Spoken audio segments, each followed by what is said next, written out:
दोस्तों नमस्कार। दोस्तों शादी ब्याह जब हो जाता है और अगर वो बाई चांस सही नहीं चल पाता तो एक बहुत बड़ी दिक्कत सारे ही परिवार के लिए खड़ी हो जाती है। अब वो भले ही लड़की पक्ष हो या लड़का पक्ष हो, दिक्कत तो सभी के लिए है। लेकिन एक स्पेशल कह लो दर्द जो आ जाता है बीच में, वो आ जाता है मेंटेनेंस का। जहां आपको ना तो अपनी बीवी या अपने पार्टनर से अलग होने का मौका मिल पा रहा है, ना ही आपका केस डिसाइड हो पा रहा है, और इसी बीच आपके सिर पे एक खर्चा जो कि एक हैवी खर्चा मैं बोलूँगा वो पड़ गया है, उसे हम बोलेंगे मेंटेनेंस का खर्चा। अब वो बच्चे का खर्चा भी हो सकता है या अपनी वाइफ जो हमारी जिनके साथ के केस चल रहा है वो लड़के पक्ष को देना पड़ जाता है। एक ऐसा ही केस जब आया कोर्ट के अंदर, तो जो जज साहब को आगे फाइल रखी गई या कोर्ट में जो फाइल रखी गई उसमें बोला या उसमें बताया गया कि हमें इतना चाहिए, मतलब लड़की ने बोला मुझे 12,000 चाहिए, पर कोर्ट ने आगे जाके इसमें लगभग लगभग 20,000 रुपये तय कर दिए जो कि मांगे से ज़्यादा थे। अब इसी चीज़ को लेके एक वाद विवाद चल रहा है, आओ इसका केस को सारी बात समझें। किस ऑर्डर ऑर्डर के अगेंस्ट आए हैं आप? सर 20,000 रुपये महीने का हाँ, 20,000 मेंटेनेंस अवार्ड हुआ है अच्छा आगे। बच्चे के लिए, हाँ। उसके खिलाफ है। माननीय मेरे द्वारा जब विचार न्यायालय के समझ भरण पोषण की याचिका प्रस्तुत की गई तो पत्नी का मेंटेनेंस निरस्त कर दिया गया, बच्चे का 20,000 अलाउ किया गया। उससे व्यथित हैं आप? जी माननीय। पत्नी को नहीं मिला इसलिए व्यथित हैं आप? जी। तो आपको ज्यादा हो गया, जी, अमाउंट ज्यादा हो गया। ज़्यादा हो गया। तो मतलब दोनों रेलवे में एम्प्लॉई हैं। ओहो, बस दोनों बच्चे सरकारी दोनों। बंदे हैं। मेरा दूसरा सबमिशन ये है कि इन्होंने 12,300 रुपये महीना मांगा और कोर्ट ने इनको 20,000 रुपये महीना दिया। तो कोर्ट को पावर नहीं है, ऐसा मैं कह। नहीं, पर सर जो मांगा नहीं। हाँ, बहुत सारे मामले ऐसे हैं कि जिन्होंने मांगा उसे ज्यादा मिल गया। सर 12,300 मांगा था, कोर्ट के 20,000 पावर को तो मैं कह ही नहीं सकता, कुछ भी माननीय। छोटे से बयान है, थोड़ा पढ़ना चाहता हूँ। हाँ हाँ बिल्कुल। आवेदक क्रमांक 2 शुभ वर्तमान में मेरे साथ निवास कर रहा है और उसकी आयु लगभग 11 वर्ष है। हमारा पुत्र शुभ वर्तमान में Saint Joseph Convent School Ratlam में कक्षा 4 में अध्ययनरत है। मैं अपने पुत्र शुभ की स्कूल की फीस देती हूँ जो वर्तमान में लगभग 27,500 वार्षिक होती है। सर इसको अगर 12 से करेंगे तो 2,300 रुपये महीना हुआ।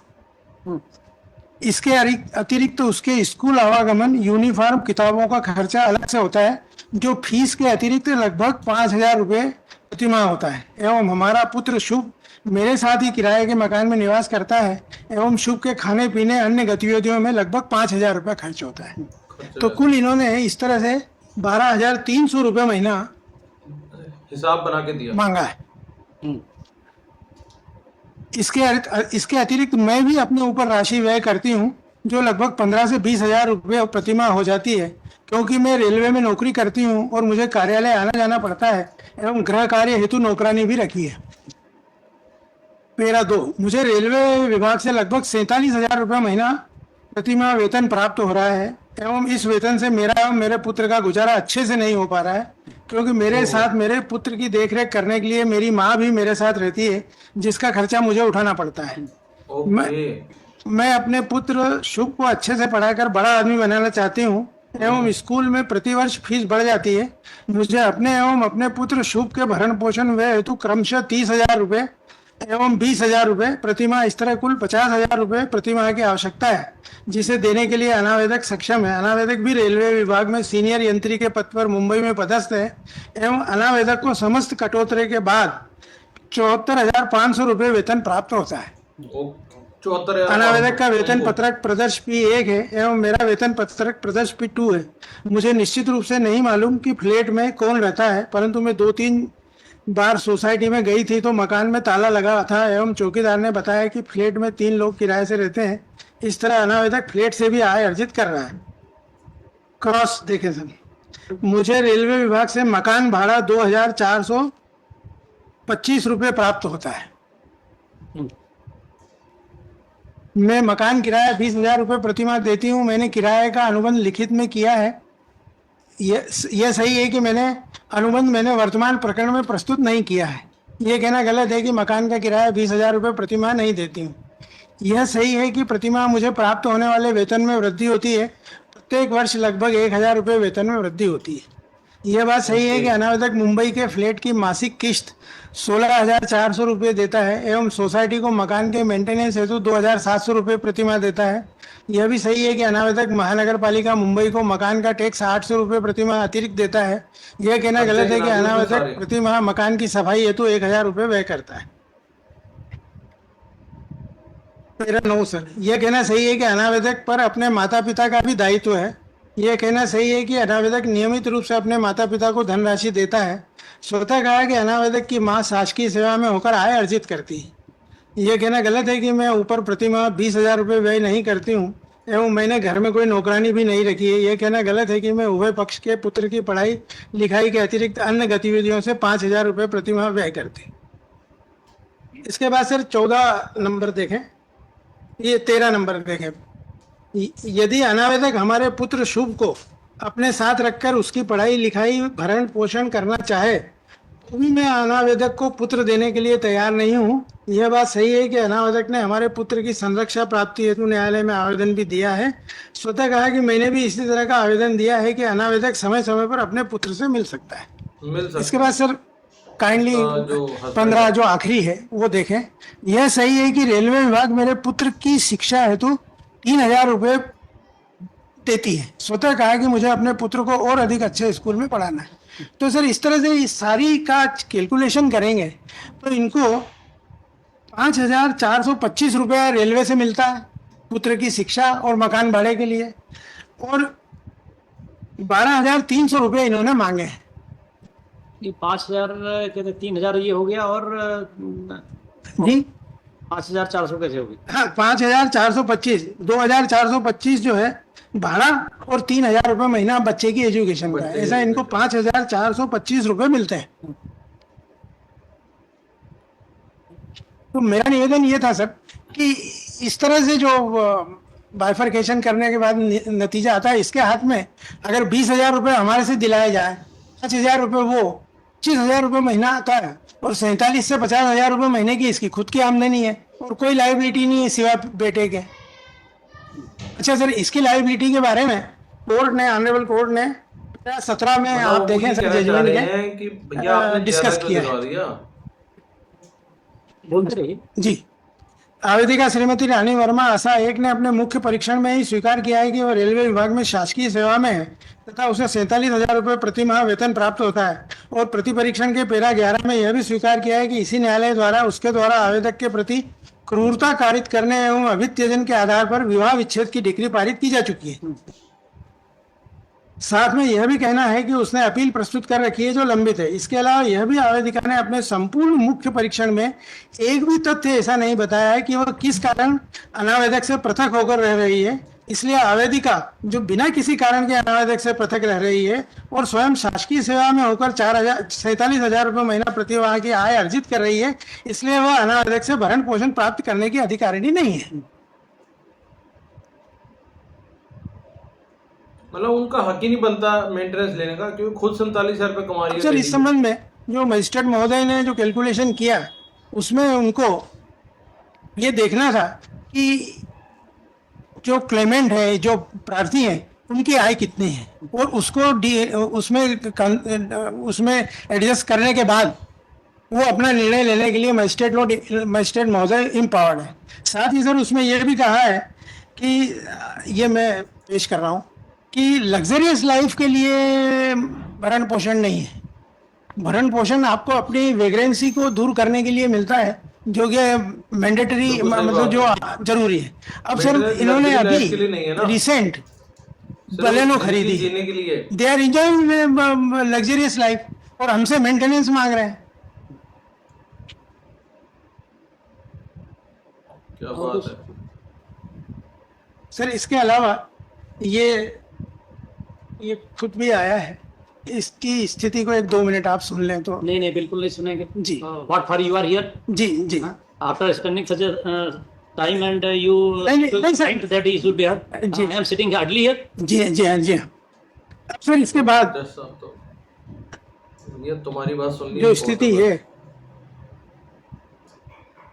वो ये है कि आज रानी वर्मा को करीब 24,000 25,400 मिल रहे हैं। तो मेरा आपसे निवेदन जो करबद्ध है वो ये है कि इसको सर रिड्यूस करके रीजनेबल किया जाए, या जितना मांगा है उतना दिया जाए। नेक्स्ट। जी मैम। बताइए सर। माननीय सर्वप्रथम मेरे द्वारा 125 का जो आवेदन प्रस्तुत किया गया उसमें मेरे द्वारा राशि रुपए 50,000 की मांग की गई मेरे व मेरे पुत्र के लिए। इसमें माननीय इन्होंने जो अभी कथन पढ़ के बताया उन कथनों में भी जो रानी वर्मा के कथन हुए हैं, तो उसमें इन्होंने पैरा नंबर 3 में स्पेसिफिक बताया कि मैं अपने पुत्र शुभ को अच्छे से पढ़ाकर बड़ा आदमी बनाना चाहती हूँ एवं स्कूल में प्रतिवर्ष फीस बढ़ जाती, मुझे अपने पुत्र शुभ भरण पोषण हेतु क्रमशः 30 और मुझे 20,000 इस प्रकार कुल 50,000 रुपए चाहिए। अब माननीय इनके आय के संबंध में, ये रेलवे में इंजीनियर हैं और आपने अपनी आपका ऐसा कहना है कि जो आपने मांगा था उससे ज्यादा का ऑर्डर हो गया, सही है? नहीं गलत, टोटली रॉन्ग माननीय। मैंने अच्छा। 50,000 रुपए मांगे, मुझे 20,000 ही मिले। ओहो, ये कह रहे 50,000 और ही मांगे। 50,000 का मेरा आवेदन है और मेरे पैराग्राफ नंबर अपने कथन के 3 में स्पेसिफिक बताया कि मुझे 50,000 रुपए में 20। हाँ ठीक है, और कुछ? अब माननीय इनके जो कथन हुआ है, इनके कथन का पैराग्राफ नंबर 7 इसका सुनील जी का माननीय अनावेदक का।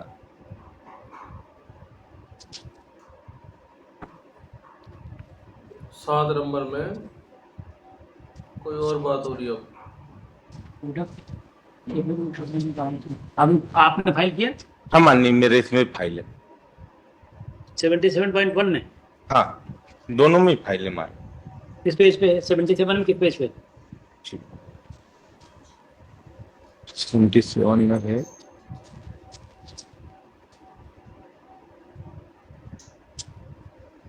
पेज नंबर 32 माननीय। Page number 32। हाँ, सुनील वर्मा जी माननीय। 32 माननीय, पैराग्राफ नंबर 7। Paragraph number 7। अब बताओ जी, यहाँ पे क्या बोल रही है पैरा? लड़की पक्ष? 7 माननीय, ऊपर का ही पैरा। फरवरी 2022 में मेरा वेतन 90,000 रुपए बना है। तो इनका जो फरवरी का वेतन था वो माननीय 90,000 था। अब इस संबंध में माननीय जो विचारण न्यायालय की फाइंडिंग आई है कि मुझे क्यों नहीं दिया, तो मुझे 2 कारणों से नहीं दिया।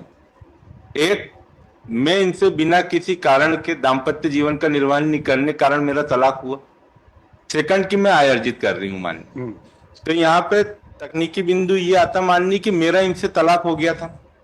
तलाक होने से जो बाद में साथ रहने की बात है वो खत्म हो जाती माननीय। इस संबंध में विस्तृत जो है नितिन शर्मा विरुद्ध सुनीता शर्मा का जजमेंट भी माननीय कि अगर तलाक हो गया है तो साथ रहने की बात को समाप्त करते हुए भरण पोषण की राशि देनी माननीय। और इसी के संबंध में माननीय दूसरा जो अध्यक्ष जजमेंट पे अपना किसकी तरफ से दिया है, किस आइटम में दिया और पैरा? जी माननीय। हाँ, कोई दीजिए। बताओ ना हाँ, जिसका रेफरेंस आपको दे रहे नहीं हैं। मिला, इससे भी थे आप? जी लड़के को ज्यादा मिला, ये इधर इससे भी थे ये? हाँ। और सेकंड बात माननीय कि मैं तनख्वाह अर्जित कर रही हूँ, इस कारण से मुझे नहीं दिया जाए। तो इसमें माननीय विस्तृत जजमेंट है रजनीश वर्सेस नेहा का, पेज नंबर 42 पे। यदि पेज नंबर और पैरा दोनों? जी माननीय, आय इनकम भी है तो भी अपनी लाइबिलिटी से मुक्त नहीं हो सकते ये, और इनको पेमेंट देना पड़ेगी। देना थर्ड पड़ेगा माननीय, भैया। कितना भले देना divorce है? हो गया।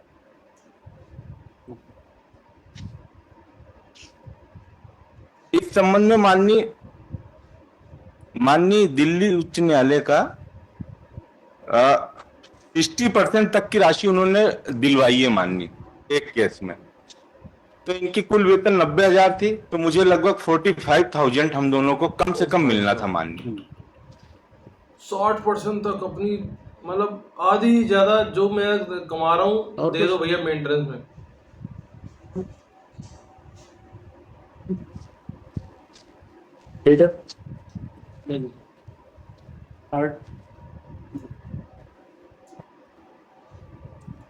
Oblige sir. तो दोस्तों आपने देखा लगभग 60% अपनी कमाई का मेंटेनेंस में जा सकता है। 60%, 9 6 54, मतलब 90,000 रुपये की अगर उस बंदे की तनख्वाह थी तो 60% तक वो दे सकता है। फिर भी कोर्ट ने ये कह दिया कि नहीं भाई तू कमाती है तो इसलिए तेरे तो हम नहीं दे सकते। और हम जो देंगे बच्चे के लिए, शुभ के लिए देंगे। इसमें भी एक और दिक्कत आ गई कि 12,500 की डिमांड थी, कोर्ट ने 20,000 ग्रांट कर दिया, लेकिन लड़का पक्ष इस बात के लिए अड़ गया कि भैया जब तुमने कम की डिमांड करी थी तो कोर्ट ने ज़्यादा दे दिया, लेकिन लड़की पक्ष इस बात पे आ गई कि हमने 12,500 नहीं, हमने तो 50,000 रुपये महीना मांगा है।